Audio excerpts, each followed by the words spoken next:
American womanhood is full of contradictions. A record high number of women work, but their satisfaction rates are at record lows. Women have more sexual partners than ever and far less commitment. Women use contraception frequently, yet many also have abortions. We are constantly told to protect, believe, and amplify the voices of women, but we let men dress up as women and take our trophies. The seeds of this confusion were planted during the sexual revolution. Is there enough evidence now to question this experiment? I'm Julie Hartman, and this is Timeless.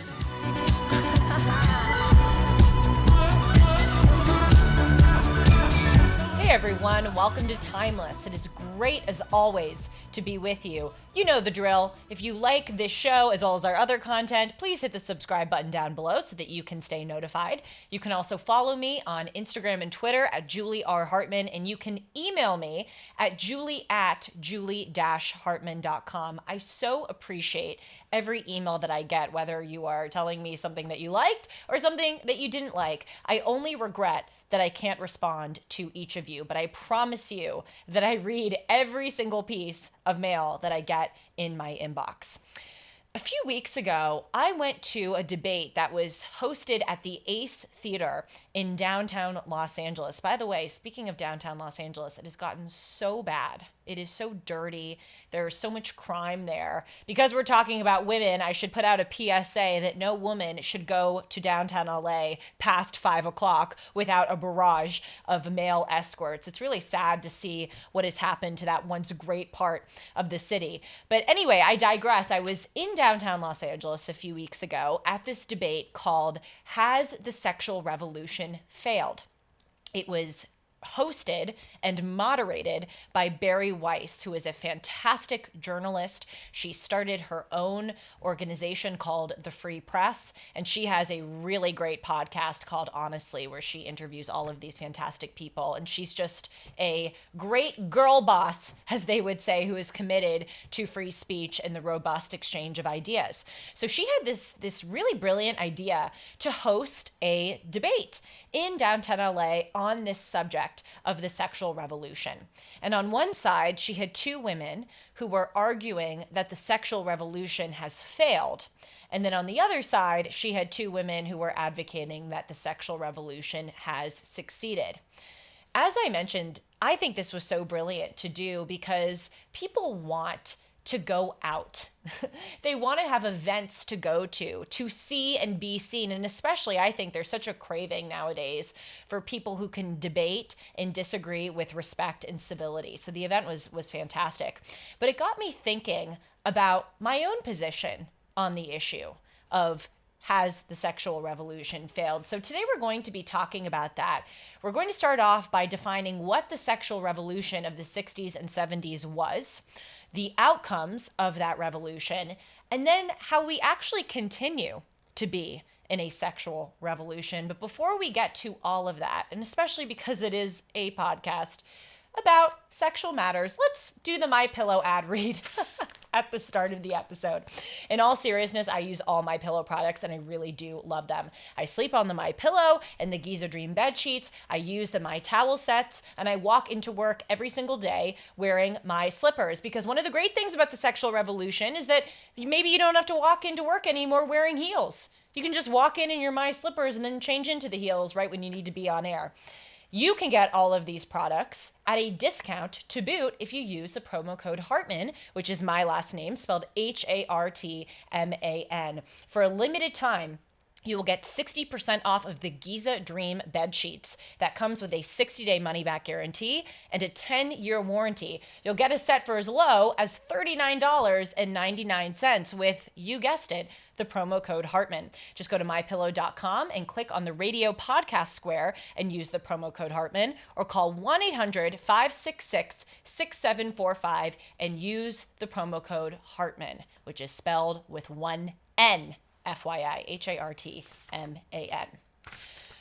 So let's define what the sexual revolution was. This refers to a movement that took place in the 60s and the 70s that challenged, some say liberated, women from the traditional norms of sexuality and interpersonal romantic relationships. I would say that the sexual revolution had two primary components. First was it was a social and cultural movement. And then the second one is that it was a technological revolution and movement too, as much as a political or social one. And we're going to talk about the two categories of those two components of the sexual revolution, the cultural one and the technological component. I would define the cultural thesis of the sexual revolution of the 60s and 70s to be that people wanted women to act like and be treated the same way as men. And this was in all different arenas: the professional arena, the sexual arena, the marital arena, the interpersonal arena. There was a group of, they would call themselves hippies, free spirit people. That was the sex, drugs, and rock and roll crowd who really just wanted to break out of all traditional norms of life, and specifically when it came to women. And by the way, there was stuff that definitely needed to be changed. I think that we as a society often fall into a binary of thinking that something was either totally great and worthy of our endorsement or totally bad and deserving of our scorn.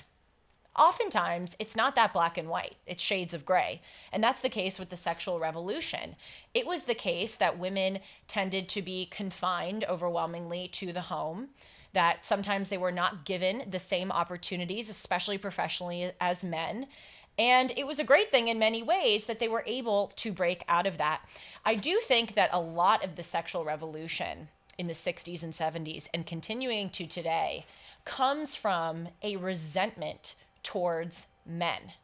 As I just said, that isn't always unfounded, especially a few decades ago when men were succeeding more in the workforce and given more opportunities and higher pay in the workforce. But there was also this supplemental, irrational, or gone too far, in my judgment, resentment towards men that animated this movement. There was a catchphrase during the 60s and 70s that many of you watching probably remember yourselves. A woman needs a man like a fish needs a bicycle. That was the whole ethos of this. You don't need a man to have a family. You don't need a man to make yourself feel attractive. You don't need a man to elevate yourself in your profession. And in that sentence is just kind of this undertone of men suck. And we as women, in order to be liberated and to be our best, authentic, happiest selves, need to be free of the other sex. It's sad because when you resent the other sex, there's also this component of not understanding the worth of your own sex. And that was as much true in the 60s and 70s as it is now. Andrew Klavan has a show on the Daily Wire, one of my favorite talk show hosts, and he talks about the role of women in society and in reproduction so beautifully that it makes me so proud to be a woman. He talks about women as being the vessel of God to bring people into the universe. And Andrew Klavan says, what an honor that is. And what a cool job and role that is. That every single person on earth essentially has been womanized. They have gone through the female vessel, and the female is tasked with this responsibility of doing arguably the most important thing that you can ever do in a society and civilization, which is to reproduce. Now, when a woman is giving birth, I'm sure that they are not thinking, oh, it's so great to be the vessel of God. I'm sure they're thinking, why the heck did God choose me as the damn vessel? But we need to, as women, have more respect for ourselves and for our role. And it's fine to feel some resentment towards men. I get it. Men certainly have more sexual drive than women, and that can be more fun for them. It is much more easy for men to enjoy sex and be stimulated than it is for women. Men sometimes don't have to deal with some of the more emotional sides of their nature that are implanted in women. I get feeling the resentment, but we need to be able to put maybe envy in its proper place without tearing down manhood in its entirety, like saying that a woman doesn't even need a man like a fish doesn't need a bicycle. So there was that cultural understanding, and there alongside that was also these arguments for what was called liberation. Let's take masturbation. Masturbation back in the day was something that was stigmatized. If you admitted that you masturbated, you were seen as kind of filthy. You were seen as engaging in tawdry behavior, even though probably most people then, as most people now, do it. So there was this idea of, why shouldn't you be proud of the fact that you masturbated? Why shouldn't you be out in the open with it? So that was another component of this cultural explosion. Births out of wedlock, too, was less stigmatized during this time than it was before. Having premarital sex was less stigmatized. And homosexuality, or deviating outside of the traditional norm of a male-female relationship, was also destigmatized. None of these things are necessarily bad. Taken too far, they can be bad. But again, none of these things are necessarily things that we should have a knee-jerk reaction to despise. So this cultural and social movement came alongside the technology. What was that technology? Well, contraception.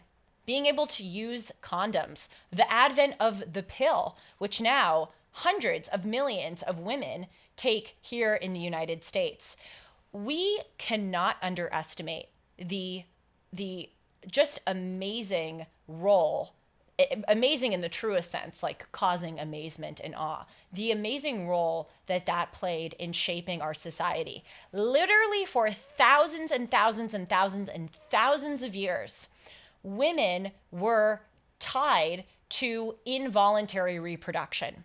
Anytime they chose to have a sexual encounter that involved penetration, they had to expect or be ready for the possibility that they would be pregnant. And the man that was participating in that sexual encounter also had to realize and come with the expectation that their decision may result in them bearing a child. All of a sudden, in the 60s and 70s, men and women were free from that. As Jordan Peterson says, this development in human history was as revolutionary as the development of the atomic bomb or the airplane or social media, in that it totally transformed interpersonal relationships. By the way, I was just thinking as I was saying that, what did I just say? The atomic bomb, social media, the airplane, I think I said, and the advent of the pill and other types of contraception. All of that happened in the past 100 to 150 years. All of those new developments. So we are living in a time of not just dramatic sexual change, but dramatic change in every arena of our lives. Another part of the technological component of the sexual revolution was, regrettably, the ability to consume pornography with such ease. It is incredible, starting with Playboy. But if you compare Playboy to the type of pornography that is consumed now, Playboy looks like something totally benign and innocuous.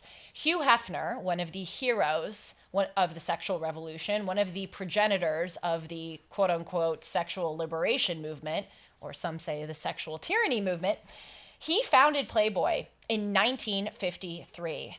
Interesting, really sad story, actually, about the first issue of Playboy. It featured Marilyn Monroe. She was the cover star, and she actually had a naked spread in Playboy magazine. There's one little caveat, however. Marilyn Monroe did not provide the naked photos that Hugh Hefner published of her in that first issue with her consent or knowledge. A few years earlier, Marilyn Monroe did a naked photo shoot because she was broke and she was desperate, and she did that to make some money. And what Hugh Hefner did is that he got those photos from the photographer a few years ago and actually paid the photographer instead of paying Marilyn Monroe directly. So she found out that these were published when they were published. And it was hugely humiliating for her. Also, Hugh Hefner had this weird obsession with Marilyn Monroe. He bought the crypt that was next to her grave in Westwood, California. But I just think it's sort of apt that the breakout magazine, if you will, of the sexual revolution involved this dynamic that was incredibly harmful to the woman and very beneficial to the man. It's kind of a polemic in general about what the sexual revolution has done to society. So there was Playboy, and then subsequently after that, I understand there was Penthouse, there was Hustler magazine, and then of course the internet came into fruition and everything just went to hell. Pornhub as a site is one of the top 10 most viewed or visited sites ever to exist out of millions, perhaps billions of sites on the internet. In 2018, Pornhub alone, which is just one porn site, had 33.5 billion visits. Right now, there are 7 billion people on planet Earth. That has done an enormous amount in legitimizing promiscuity, also legitimizing rougher forms of sex, which we are going to get into. And it facilitated this greater movement of sex untethered to consequences, which again, in some ways, is really great and liberating, but in other ways is quite terrible, especially for females. Now going on to the outcomes of the 60s and 70s sexual revolution. There's so much data compiled over the past few decades that allow us to, as I said in the introduction, consider if this experiment turned out to overwhelmingly be a positive thing. Let's start with the workforce. According to the Bureau of Labor Statistics, in 1950, the overall work rate of women in the United States was 34%. So that's actually not that bad. I mean, people talk about the 50s as this horrible era where all of these women were confined to cooking and cleaning and childbearing in the home. Well, a third, according to the Bureau of Labor Statistics, were actually out in the workforce in 1950.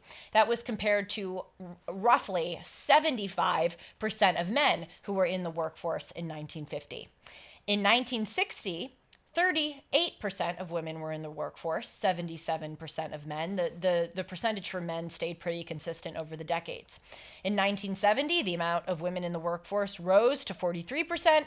In 1980, went up from there to 52%. In 1990, it went up to 58%. In 2000, it was 60%.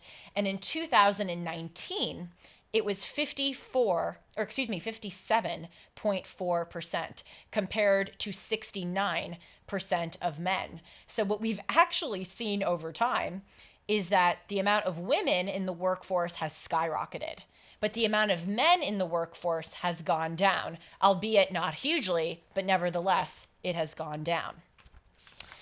The sexual arena has functionally been changed as a result of the sexual revolution. First, with attitudes. Sex is not so much anymore regarded as a sacred, special act that should be reserved for people who you are in a committed relationship with. Now it is something that is seen as sneezing or having an itch to scratch, or, basically like having an impulse that you need to fulfill. It's seen as no different from any other bodily function. It's not reserved as a special thing. Also, sex literally nowadays is something that you can buy and sell, further stripping it away from its once special status. Degrading sex, as I just mentioned, has become more acceptable. If you look at the categories on porn sites, it is so awful to see the kinds of things that people are strangely into. And now we have this development, according to The Independent, where a lot more women, as compared to earlier decades, are dying in rough sex. In 1996, 2 women per year were killed or injured during what the defendants referred to as consensual rough sex. This figure has soared to 20 women by 2016. Unbelievable.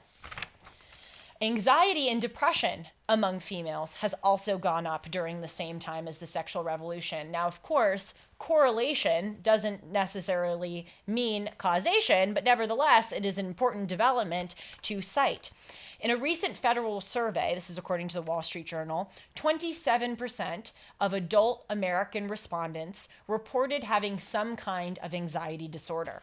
So this is a trend that we're seeing in general, not just confined to women, but it is especially prevalent among women and especially prevalent among young women.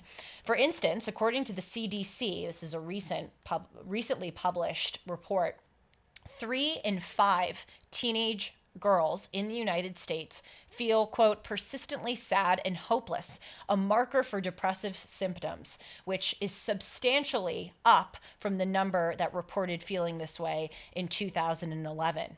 Additionally, more than 1 in 4 teenage girls reported that they had seriously considered attempting suicide. This is also up from the CDC's reported numbers in 2011. And to cite one other source, and really a lot of these sources are saying the same thing. I haven't found a source that contradicts this phenomenon that depression and suicide is going up. But to cite one more, according to a recent Gallup poll, which surveyed 5,000 random American adults, they found that 25% of women were depressed. And this was the highest identifying proportion, that is, women who were feeling depressed. Marriage rates have gone down significantly, actually. In 1948, 16.2 per 1,000 Americans were getting married. In 1973, it was 11 per 1,000. In 2000, it was 8 per 1,000. In 2017, it was 6 per 1,000. And as recently as 2022, some reports are saying it has gone down to 5.5 per 1,000. Marriage has gotten such a bad rap, in large part because of the arguments put forth by the sexual revolution, where people were saying women need to be freed from the shackles and the confines of being married to a man, and how bigoted it is that women have had to do this, and they've had to take the last name of the person to whom they are married. We don't understand that marriage, more than anything else, serves to benefit women. Of course, this is not necessarily the case in marriages that are forced, but here in the United States, there are very, very, very few marriages which are forced, certainly as compared to other countries. Why does marriage benefit women? Because it keeps a man committed to you. Plain and simple. It protects the women from having the man go out and stray and impregnate and financially support however unlimited amounts of women that they want to. Now, of course, I can already hear the counter arguments. Wow, well, if marriage protects women and you're saying that it prevents men from going out and impregnating other women, then why is the marriage adultery rate so high? Of course, it is not a given that marriage will keep men from straying, but certainly as an institution, it is far more likely that men will think twice about straying if they are committed to a woman in marriage, which is a sacred as well as a government based in law commitment, than if they are not. And when a woman takes a man's last name, I don't view it so much as oppressive as it is a way of signaling to the man, I am going to honor you by taking your last name, and you are going to honor me by protecting me, sticking with me, raising our children together, and being the head of the household, and in some cases, the head of the financial situation of the family. In addition to marriage rates going down, birth rates have gone down. It used to be the case, and I think still is the case, that every woman desires, or almost every woman, desires to be a mother. Well, in 1950 to 1955, a lot of women were mothers. The birth rate was 24.4 per 1,000 people. By 2010 to 2015, so over that 5-year period, it was cut in half. 13.2 births per 1,000. And in 2023, it's gone even lower to 12 births per 1,000.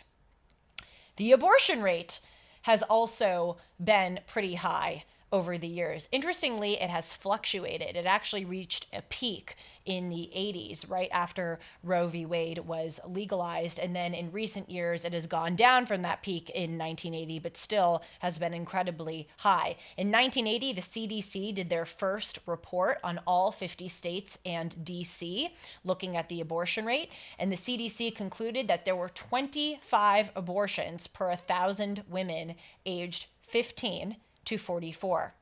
The Guttmacher Institute says that in 2017, that number was 13.5 per 1,000 women. So we do see that it has gone down, but then it ticked upward in 2020 to 14 per 1,000 women getting abortions.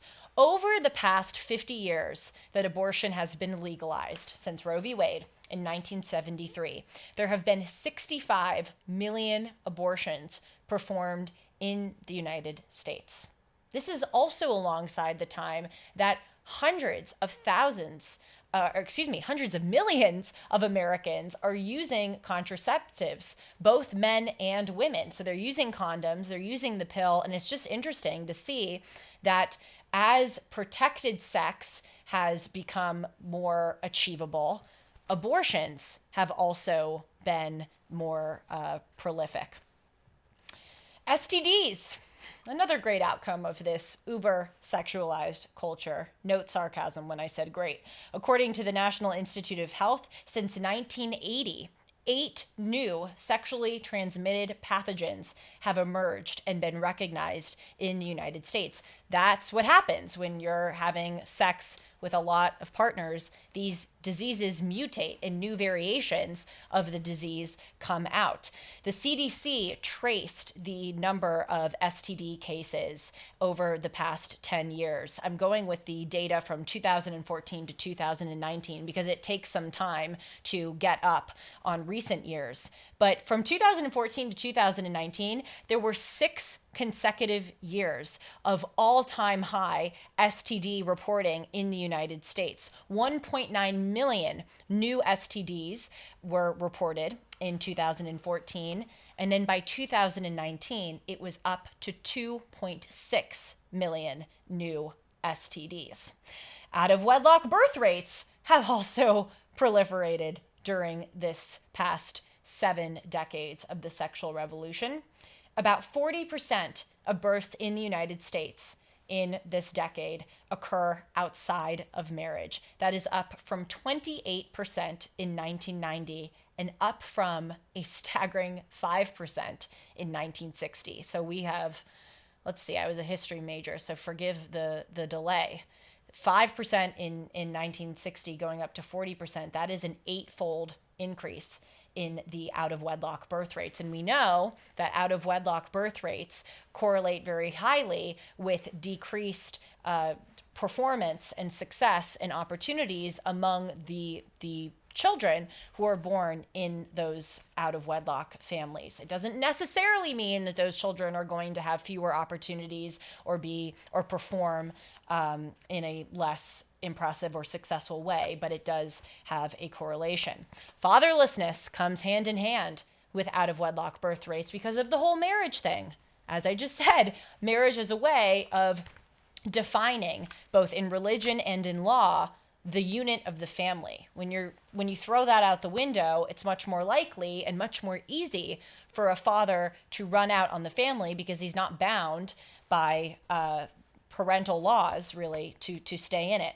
80% of single-parent homes in the United States are led by the mother, and 33% of Americans now live in a home without a father, which is also incredibly strongly correlated with decreased opportunities and educational and professional outcomes.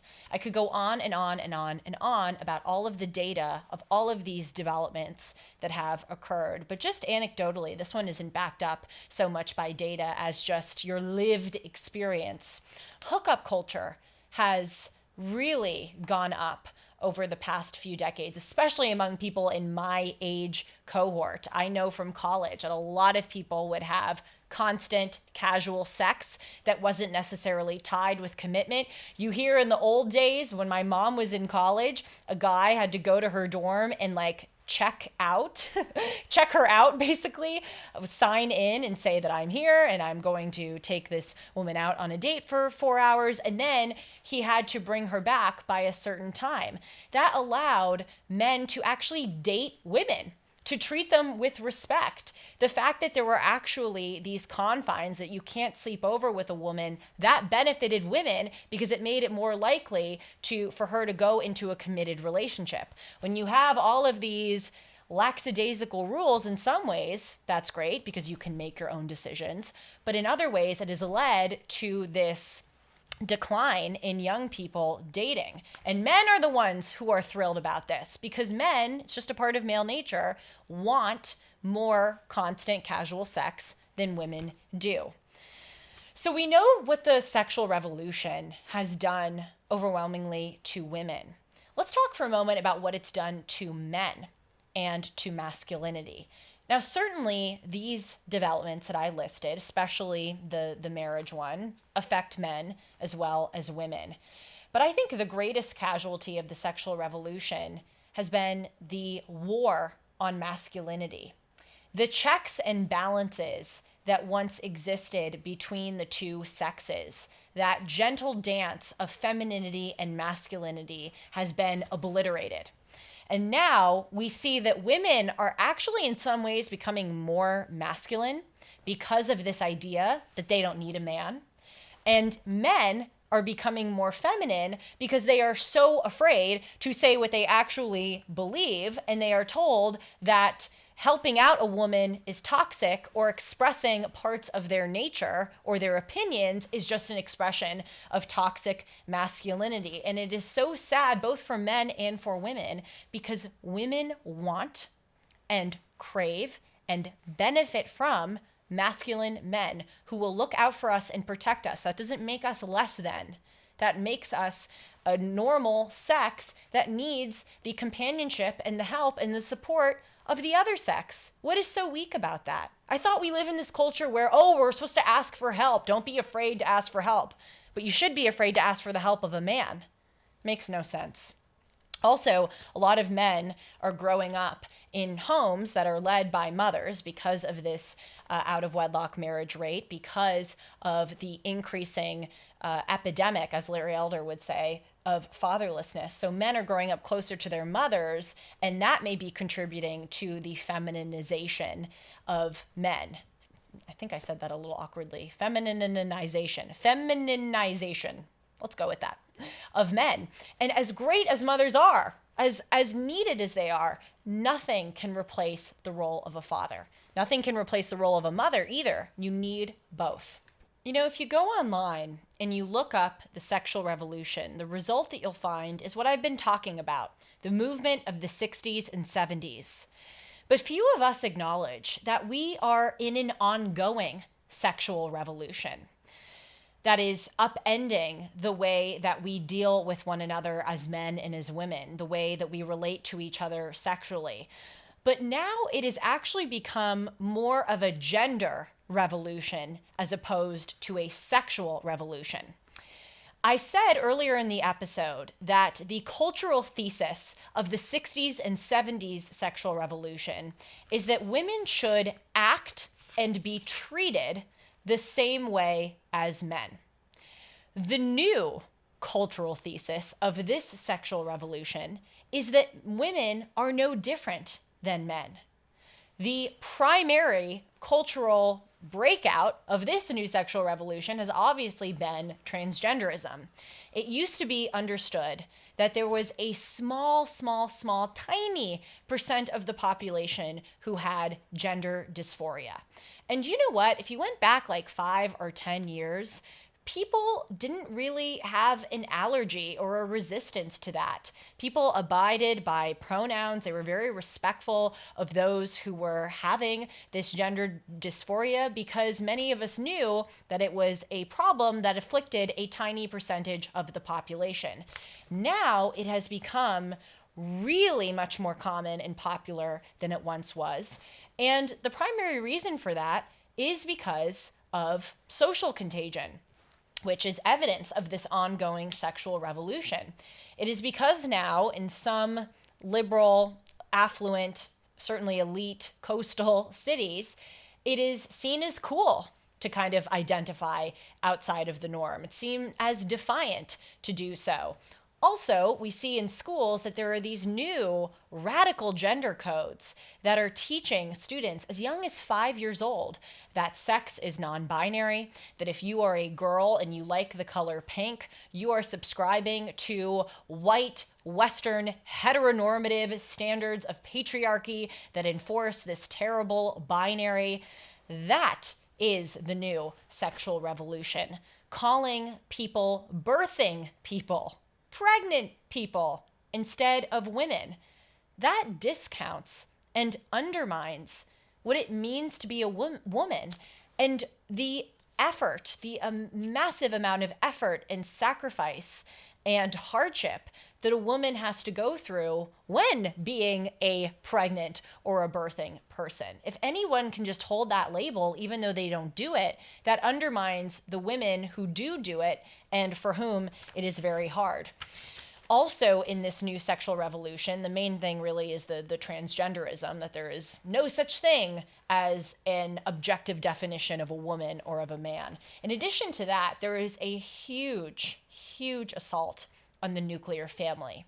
That was the case in the 60s and 70s, but it has gotten way worse and way more common now, where it is now seen as a conservative position to advocate for the existence and the proliferation of a traditional two-parent household. That is incredible. That was not the case 60 years ago. It is also, by the way, considered to be a conservative position nowadays to just say that there are two genders. No one decades ago would call that conservative. They wouldn't call it liberal. They wouldn't call it political. They would just call it reality. Like the 60s and 70s sexual revolution, this sexual revolution has a technological component as well as a cultural one that fuels and keeps going the cultural one. The most obvious example is the advent of puberty blockers, the ability for people to take estrogen or testosterone hormones in order to sound like or look like and resemble the gender that they want to be. That is an amazing thing. That is really new on the technological landscape. You can't ever become fully the opposite gender, but with these new technologies, you can get pretty damn close. We've also seen over the past few decades the rise of other technologies that make motherhood more flexible. Like any technologies, these can be really good if they are used properly, and perhaps really bad if they are not used properly. For instance, now women can freeze their eggs. Instead of having to get pregnant in their 20s and 30s in order to have a child, you can freeze your eggs and maybe delay motherhood. On the one hand, that's great because that liberates women from being on a biological clock timetable. But that also can be bad because it kicks the marriage can down the road, which isn't primarily, I think, good for women or for men. We see things like surrogacy and IVF proliferate, which are in many ways miracles, great things that allow people who wouldn't otherwise have the opportunity at motherhood to become mothers. But also, we're dabbling in the field of genetic modification, where a lot of scientists are trying to figure out if you want your baby to have blue eyes, is there a way that we can inject you with something or do some kind of procedure to make your baby look like this? Or if you want your child to have these certain traits, can we modify it to do that? So it's a good thing to have technology continue ever forward, but we ought to be careful and discerning with where that horse is riding towards. All of this episode is to say that we ought to have in 2023 a situation report, what in the Marines they call a sit rep. Has the sexual revolution overall been a beneficial experiment? And has it overall been beneficial towards the people who it claims to represent and benefit, that is, women? And as I said earlier in the episode, we as human beings, it's just a flaw of human nature, tend to succumb to binaries in our thinking. The sexual revolution, like anything else, isn't totally good or totally bad, but we tend to see it this way, where we have these people primarily on the left who are going, it was so great, liberated women, we've got to continue it. Anyone who is against the sexual revolution is this antiquated, old, conservative bigot who wants to see women become chattel slaves and confined to the home. And then you have some people on the right, though I think the right, there's a lot more room for nuance and disagreement on the right than on the left. But then you have people on the right who are saying, the sexual revolution has been terrible, and if you support it, you're a lib, and you think that there ought to be no such thing as a woman. That's just not true. I'll give you a few examples outside of this sexual revolution binary where we see these very big extremes in thinking. We see it with Trump. Some people say that Trump is the best president ever, should totally be reelected. Anything that he is accused of is automatically not true. And then you have people on the other side who say he is the most defective, evil person to ever live. If you ever praise anything that he has done, then you are evil and defective because he's never done anything good in his life. Why do we do this? Why did we do this back in COVID, where a lot of people would say that they maybe agreed with the fact that the masks and the COVID restrictions were irrational, but they didn't want to take off their masks because they didn't want to signal that they were a COVID-denying bigot? We go towards these extremes, and it's only becoming worse in this modern political era. And if we are really going to get to the right place for women, for men, for the family, for children, and for society, we ought to have a tempered approach with regard to the sexual revolution. And we ought to be able to understand what has succeeded about it and what has failed so that we can take the best and avoid the worst. Please do let me know your thoughts. I'm so eager to hear them. As I said at the beginning of the show, you can email me at julie@hartman.com. I welcome any of your opinions. Thanks for being with me. I'll see you all soon on Timeless. Take care.